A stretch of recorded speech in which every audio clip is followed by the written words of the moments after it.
Barakallahu fikum. Nah, jemaah. Iya.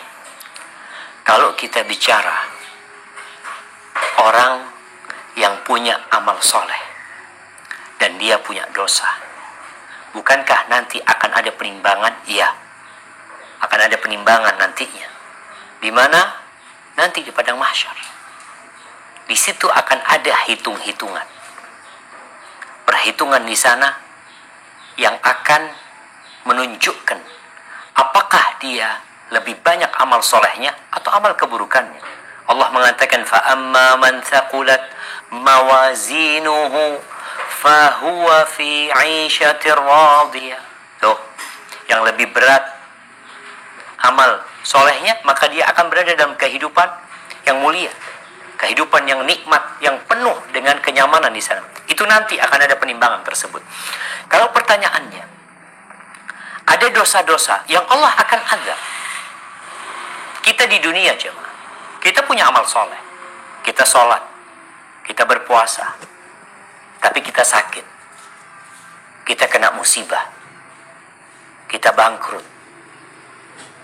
Apa kata Nabi SAW ketika Allah Azza wa Jalla mengatakan laisa bi amanikum wala amani ahlil kitab man ya'mal su'an yujza bihi. Bukan termasuk angan-angan kalian atau ahlul kitab urusan amal, balasan, pahala. Enggak, ingat, man ya'mal su'an yujza bihi. Barang siapa berbuat kejelekan pasti dibalas. Pasti pembalasan itu ada. Makanya ketika ayat itu turun, Abu Bakar Siddiq merasa berat, jemaah. Dia mengatakan, ya Rasulullah, kalau setiap dosa yang kita lakukan kita dibalas, kita akan binasa. Karena kita semua punya dosa. Lalu Rasul SAW menyebutkan balasannya. Apa balasannya? Awatamradun, bukankah kalian merasakan sakit? Ya, kecapean, kemudian kena duri, semua itu jadi balasan buat dosa yang dilakukan.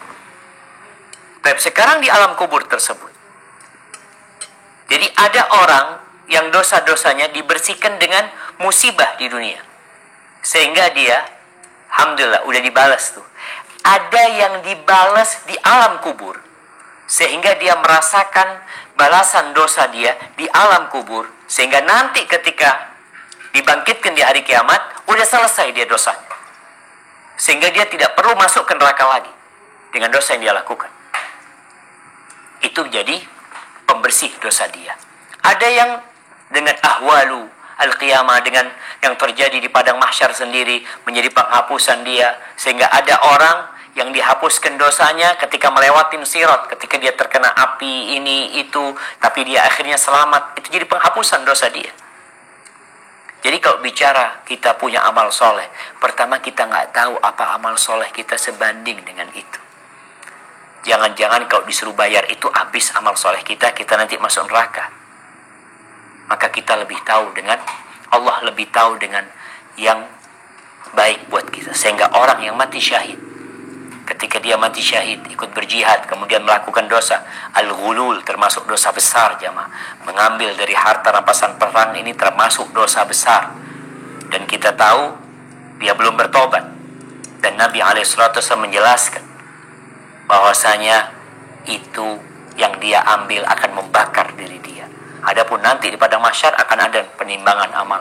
Dan kita juga tahu bahwasanya amal-amal soleh itu, kalau memang lebih banyak amal soleh dia akan datang di kuburan, menemani dia, mendampingi dia.